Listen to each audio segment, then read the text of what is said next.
तो आखिरी के सिर्फ 70 दिन बचे हैं जेईई मेंस 2025 का पेपर होने में, और एक एवरेज बच्चे के लिए इन 70 दिनों में क्या 99 परसेंटाइल अचीव करना क्या पॉसिबल है? क्या तो 110% पॉसिबल है, 110% अचीवेबल है बेटा।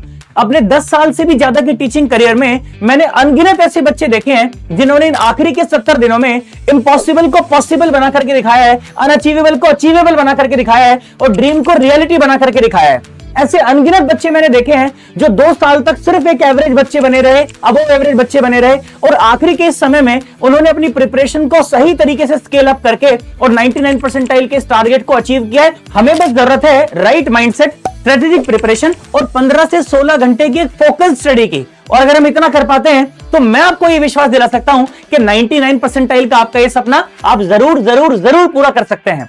तो कुछ पॉइंट्स का अगर हम लोग ध्यान रखेंगे तो आपका ये सपना बहुत प्यार से पूरा कर पाएंगे, जिनमें से जो सबसे पहला पॉइंट है, हमारे पास हर एक चैप्टर के शॉर्ट नोट्स तैयार होने चाहिए ताकि थ्योरी को पढ़ने में इस समय हमारा समय अननेसेसरली खराब ना हो। ये समय बेटा थ्योरी पढ़ने का नहीं है, ये समय ज्यादा से ज्यादा क्वेश्चन प्रैक्टिस करने का है।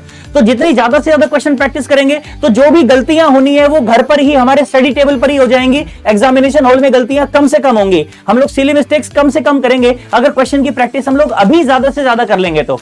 और जो क्वेश्चंस हम लोग अभी अटेम्प्ट कर रहे हैं उनका स्कोप किसी भी तरीके से जेईई मेंस के बाहर नहीं जाना चाहिए। जेईई एडवांस लेवल के जो क्वेश्चंस हैं उन्हें अभी हम लोग बिल्कुल भी अटेम्प्ट नहीं करेंगे, उन्हें बाद में हम लोग अटेम्प्ट करेंगे। अभी हमारा पूरा ध्यान सिर्फ जेईई मेंस ओरिएंटेड ही रहना चाहिए।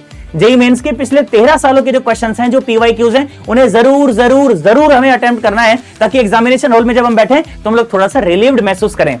इन 70 दिनों के हिसाब से हमें मिलने वाले हैं 10 वीक्स, और हर एक वीक में हमें कम से कम 3 फुल लेंथ टेस्ट अटेम्प्ट करने हैं ताकि एग्जाम होने से पहले हम कम से कम 30 पेपर दे चुके रहें। तो हमारा जो एग्जाम एंजाइटी है, जो एग्जाम फोबिया है, वो लगभग पूरी तरीके से खत्म हो जाएगा।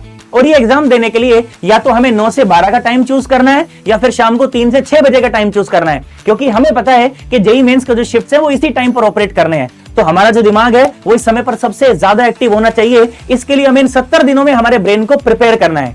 तो आई रियली होप कि अगर आप इन बातों को ध्यान रखेंगे तो आप जेईई मेंस 2025 में 4 देंगे और 99.999999% आप जरूर जरूर अचीव करेंगे बेटा।